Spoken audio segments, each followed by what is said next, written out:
Olá, bom dia, seja muito bem-vindo. Hoje é segunda-feira, dia 12 de setembro. A semana está começando e o Manhã no Ar também, por isso eu te convido a acompanhar comigo agora tudo que vai ser destaque nesta edição. Prédio em construção desaba no Parque 10, abre cratera. Parte da Avenida Perimetral 2 é interditada e moradores da área ficam sem água. A gente traz também os casos de polícia deste fim de semana. A vaga é sua. O Manhã no Ar fala hoje sobre os cursos técnicos, uma modalidade de educação que tem crescido muito nos últimos anos. Na série Manaus do Alto, o candidato Marcelo Ramos fala sobre a ocupação desordenada de terras e as consequências do problema para a cidade de Manaus. É direto do RC Coop. Você vai ver também os gols do Barezão 2016 e a abertura do maior campeonato de peladas do mundo. Declarar aberto o 44º Peladão, o maior campeonato de peladas do mundo, feito para vocês e por vocês. Tudo isso e muito mais é agora. Manhã no Ar, o seu dia começa aqui.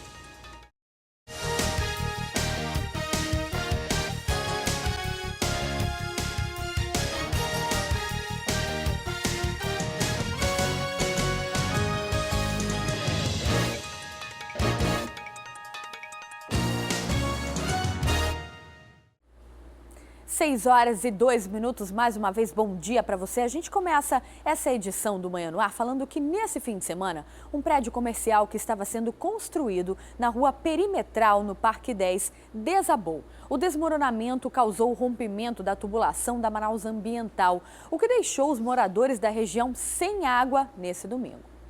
O desabamento aconteceu na madrugada do domingo. Hugo, que mora vizinho à obra, conta que estava se preparando para dormir quando ouviu um barulho muito alto. Quando eu vi, ainda deu para ver uma parte do muro que estava desabando e foi muito grande, o dano foi muito grande e começou a vazar água, pô. E aí começou a encheu bastante aí e já começou a comprometer meu muro. O impacto do acidente foi tão grande que a tubulação da rede de água da Manaus Ambiental, que estava exposta, rompeu. Pela altura das marcas na parede, a gente pode ter a dimensão da quantidade de água que ficou retida no local. Demorou mais ou menos umas 4 horas para eles conseguirem drenar a água toda que estava retida aí no terreno. Por causa do desmoronamento, o abastecimento de água na região foi interrompido. A Manaus Ambiental teve que usar 3 bombas para a sucção da água do local, já que o acidente estava provocando a erosão no muro da casa de Hugo. A Defesa Civil está esperando o terreno secar mesmo e aí sim dar um laudo definitivo de como está a estrutura da casa. Nossa, gente, que perigo, hein? Olha, técnicos da Defesa Civil de Manaus foram acionados aí para atender a ocorrência e constataram que durante o trabalho de escavação em uma obra, houve o rompimento da tubulação de água que resultou aí no desabamento de parte da calçada com fissuras na pista de rolamento. Parte da via foi interditada. A obra foi embargada pelo Implurb. Na vistoria preliminar, não foi constatado risco de desabamento de prédios vizinhos. Uma nova avaliação deve ser realizada na manhã de hoje, após o reparo da tubulação. E um homem foi assassinado a tiros na tarde deste domingo no bairro Redenção. Quem traz as informações sobre esse caso é Amanda Morim. Segundo a polícia, o crime aconteceu por volta das 5 horas da tarde, aqui no conjunto Eduardo Gomes, na Rua D. De acordo com testemunhas, um homem identificado como Paulo de Lima Souza, de 42 anos, estava acompanhado da filha de 15 anos. Eles vieram visitar uns amigos, quando foram surpreendidos por 2 homens em um carro branco. De acordo com a polícia, foram mais de 6 tiros. 2 atingiram a cabeça de Paulo. O corpo foi levado para o Instituto Médico Legal e a polícia vai investigar o caso. Depois de 2 meses de investigação, a polícia conseguiu prender uma família que comandava o tráfico de drogas no bairro Novo Israel, na zona norte de Manaus. Segundo a polícia, a quadrilha trabalha para uma facção criminosa que atua aqui na cidade. A polícia apreendeu no local grande quantidade de droga já embalada entre maconha e cocaína, além de munições, listas de contabilidade do tráfico, televisores, videogames e celulares. Em um dos aparelhos havia inclusive conversas que comprovam as transações que a família fazia. A polícia já investigava a quadrilha há quase 2 meses. A população chegava aqui trazendo denúncias de que esses elementos ameaçavam toda a vizinhança, vendiam droga lá durante a noite toda, distribuíam droga para outras bocas de fumo. Foram presos ao todo 7 pessoas, pai, irmãos e cunhadas. Eles vão responder por tráfico de drogas, associação para o tráfico e porte ilegal de munição de uso restrito. E agora a gente fala de uma história absurda. Em Jutaí, durante uma briga em família, o tio atingiu um bebê de 10 meses com uma terçadada na cabeça. A criança foi transferida para a criança foi transferida aqui para Manaus e agora a gente conversa com o Márcio Azevedo, que tem mais informações sobre esse assunto. Bom dia, Márcio. Que história triste essa, né? Logo de cara, uma notícia quase inacreditável, né? Qual é o estado de saúde da criança? Oi, Carol, bom dia. De fato, uma história triste. Bom, o último boletim divulgado foi no sábado. A criança era considerada estável, né? Ela não foi submetida a nenhum tipo de cirurgia ainda. E encontra-se aqui no Hospital de Pronto-Socorro Joãozinho, né? Aqui na Zona Leste, internado desde sábado. O que acontece é o seguinte, Carol, esse caso ele ocorreu na quarta-feira da semana passada, em um rio que é afluente do rio Jutaí. Não foi na sede do município propriamente dita. Essa família, ela residia em uma balsa, né, numa área de extração de ouro, ali um garimpo, que fica nesse afluente do rio Jutaí. E aí, na noite de quarta-feira, estava todo mundo bebendo e houve uma discussão entre esse rapaz que acertou a criança e a esposa dele, que é tia do bebezinho. A confusão terminou com esse rapaz indo dar uma terçadada na mãe da criança, que é cunhada dele. Ainda não se sabe por que ele foi lá dar a terçadada na cunhada. O fato é que a cunhada desviou e a terçadada atingiu a parte lado direito da cabeça da criança. E aí a confusão estava feita. Ele foi atacado também por um outro rapaz que estava no flutuante, que também deu pelo menos 5 golpes de terçado no rapaz que atingiu a criança. E aí, como eles estavam longe da polícia, longe do município, né, trataram de se embarcar em uma voadeira para levar a criança, que estava considerado estado grave, até o município de Jutaí. Eles chegaram já na tarde de quinta-feira, por volta de 5 horas da tarde de quinta-feira, eles chegaram no município, correram para o hospital, só que o hospital não tem especialista, né, em cabeça e pescoço, nem nessa parte de trauma mais grave.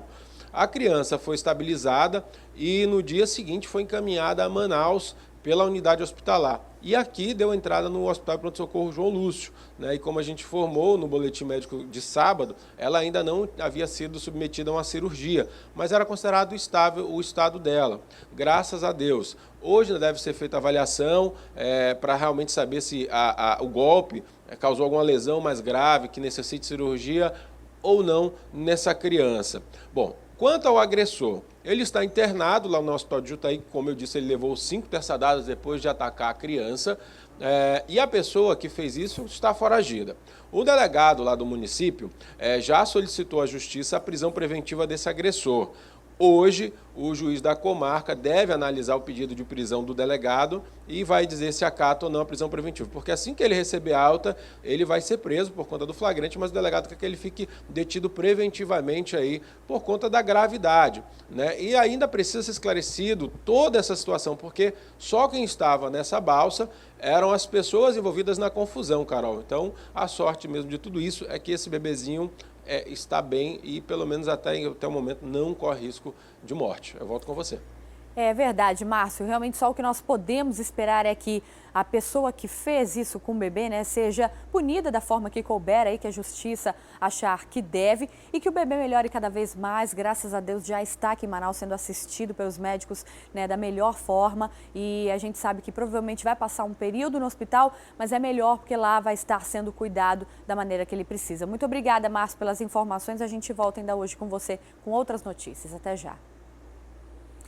E olha, foi encontrado o corpo de Tiago Carvalho Campos, que estava sendo procurado pela polícia após esfaquear um homem no município de Boa Vista do Ramos. A tentativa de homicídio aconteceu no dia 2 de setembro. Segundo informações, o corpo de Tiago foi encontrado por pescadores na boca de um jacaré no distrito de terra preta, próximo de Barreirinha, e já estava em estado de decomposição. Segundo a médica do hospital do município, não é possível identificar a causa da morte do rapaz devido ao corpo já ter sido devorado pelos animais. Nossa. E bom, uma cobra sucuri de aproximadamente 5 metros foi resgatada nesse fim de semana no bairro Dom Pedro, na zona centro-oeste. A cobra estava no condomínio Parque Aruanã e os moradores tiveram que chamar o batalhão de polícia ambiental para retirar o animal do local. Segundo os policiais, ela não apresentava ferimentos. Também foram resgatados pelo batalhão ambiental 2 jacarés tingas no bairro Ouro Verde, na zona leste da cidade. Depois do resgate, tanto a sucuri quanto os jacarés foram soltos numa área verde, na zona norte.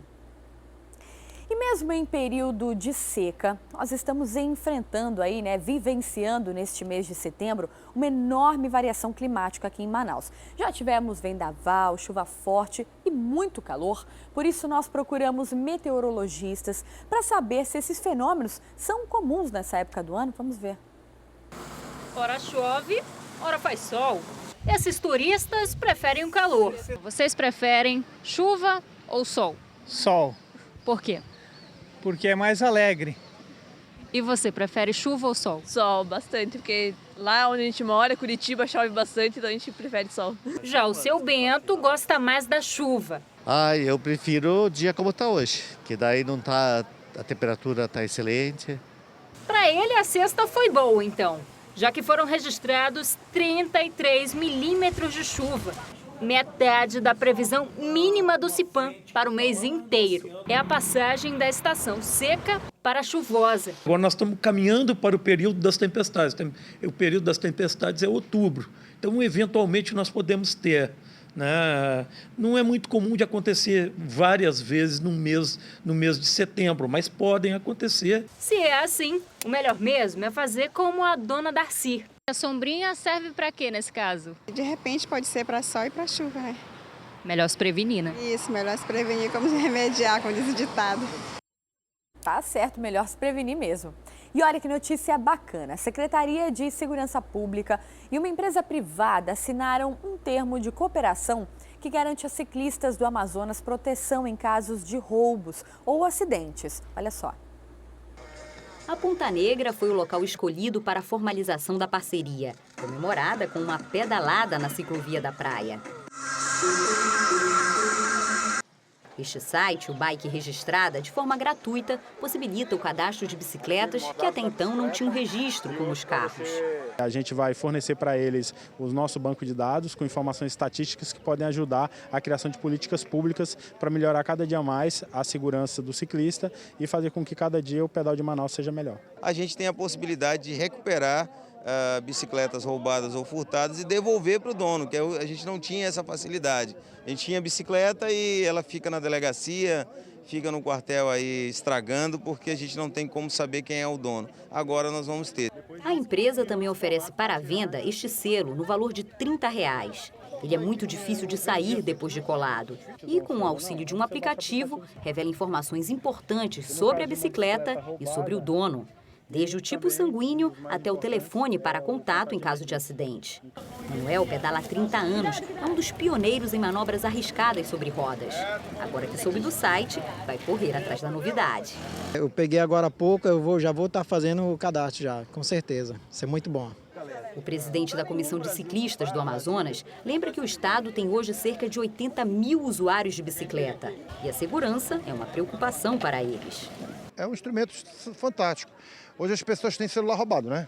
Você está numa parada de ônibus, o cara vem rápido. Não é diferente com a bicicleta, tem ocorrido.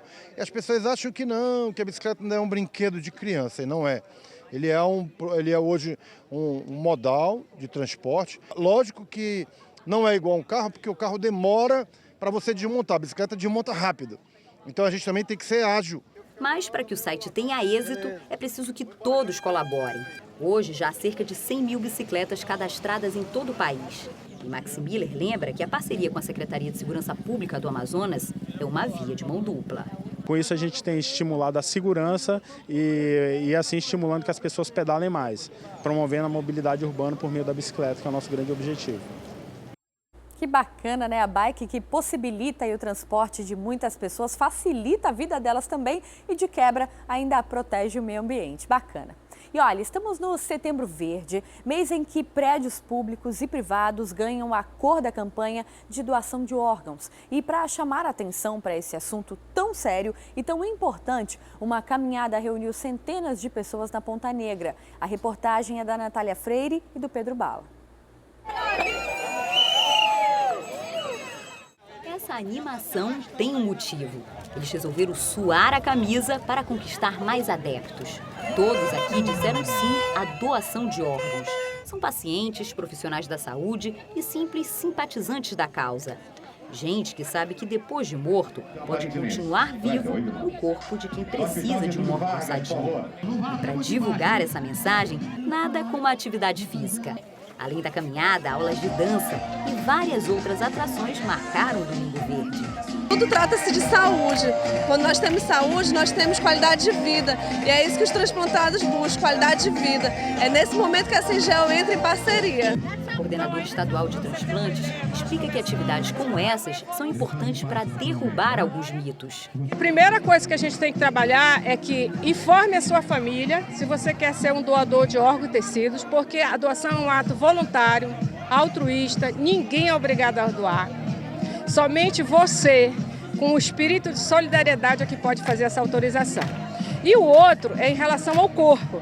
Toda a cirurgia de retirada é feita no centro cirúrgico, como se fosse uma cirurgia qualquer. Não vai ficar nenhuma cicatriz exposta, nenhuma deformidade. Portanto, o corpo vai continuar íntegro. Cristiane foi beneficiada por um transplante. Ela tinha uma doença degenerativa nas córneas e já não enxergava mais, quando recebeu a doação de 2 adolescentes. Hoje tem 100% da visão. Doem córnea, doem órgãos, não só córnea, que é o meu caso, mas outros órgãos também. É muito importante para a gente que tem um problema, uma deficiência, poder receber, né? Hoje a gente sabe do transplante de córnea, mas existe transplante de rim. Existem pessoas que estão há mais de 10 anos na fila esperando o rim. As filas são gigantescas. O que a gente sente, eu acho que é uma gratidão para a família, é uma gratidão que não tem preço. No Amazonas, são feitos transplantes de órgãos e de tecidos. No caso de órgãos, o doador precisa estar com morte cerebral, mas ainda respirando por aparelhos. No caso de tecidos, é mais simples. Qualquer pessoa a partir de 2 anos de idade que não tem hepatites B ou C ou HIV pode ser um doador. Fora isso, não há restrições. Quem tem pressão alta, é diabético ou usa óculos está apto a doar. No caso da doação de córneas, por exemplo, já comemoramos uma importante vitória. A lista de espera por um transplante aqui em Manaus caiu de 1.800 pessoas em 2004 para apenas 100 em 2016. Na córnea ainda é mais fácil, é parada total. Então parou tudo, até 6 horas depois pode ser feita a retirada. A córnea é uma membrana, é uma película como uma lente de contato transparente, né, e que é feita a retirada que não parece que você doou. É importante que a gente saiba isso e é importante também a gente aproveitar o evento para esclarecer e agradecer, porque quando vocês divulgam, as doações vão lá para cima. Aí a gente vê o que é o esclarecimento. Então vamos lançar essa mensagem no ar, que esses balões possam ir longe. Falar sobre o Dia da Morte nem sempre é confortável, mas necessário. Quem tiver a possibilidade de conversar com a família, comunicar, falar que é um doador, que quer ser um doador, eu acho que essa campanha, esse é um momento que a gente pode sentar na mesa e conversar. Não na mesa do café da manhã, mas a gente pode sentar e conversar com nossas famílias, né? É verdade. Olha, mudando de assunto, o presidente do Tribunal Regional Eleitoral adiou a votação de mais um processo de cassação contra José Melo e Henrique Oliveira. A ação trata sobre o abuso de poder econômico e político nas eleições de 2014. O desembargador Iedo Simões é responsável pelo voto decisivo do processo, já que na última sessão houve empate de 3 votos favoráveis e outros 3 contra a cassação do governador José Melo e seu vice Henrique Oliveira. O desembargador alegou falta de tempo para concluir a votação e, por isso, mais um adiamento foi pedido. O magistrado está em posse do processo desde o dia 24 de agosto. Uma nova sessão para discutir o assunto também não foi definida. O desembargador está em viagem, com previsão de retornar a Manaus na próxima quinta-feira. Por isso, a expectativa é que o processo entre novamente em pauta na sexta, dia 16 de setembro.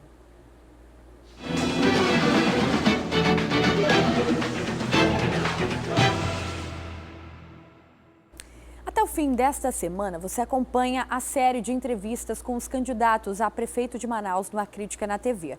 Na última sexta-feira, foi a vez de Serafim Corrêa, do Partido Socialista Brasileiro. Vamos conferir. Serafim Corrêa chegou cedo à Rede Calderaro, com mais de 1 hora de antecedência. Tudo para se preparar para a entrevista. Foram 20 minutos de conversa. Ele avaliou sua gestão no ano de 2004, quando estava à frente da Prefeitura de Manaus. Fez críticas à faixa azul e disse que daria uma atenção especial ao transporte público durante o novo mandato.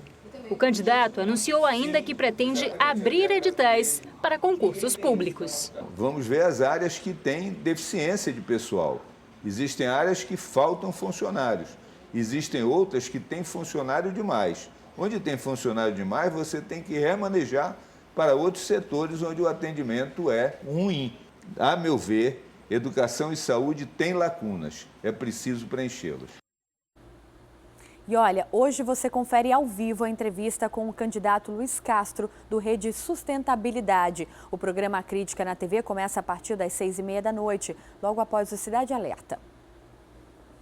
E bom, a gente fala agora sobre o combate e a prevenção ao uso de drogas nas escolas, viu? Segundo o IBGE, mais de 2.000 alunos do Amazonas usaram entorpecentes no ano passado. Um dado preocupante e que deixa todos nós em alarme, né? Sobre esse problema, eu vou conversar já com o Aldinei Oliveira Pinto, que é tenente-coronel da Polícia Militar e coordenador estadual do PROERD. Então, esse é um assunto importante que a gente precisa discutir. Então, você, atenção, pai, né? Você responsável, já a gente vai falar sobre esse assunto. É depois do intervalo. Volto já.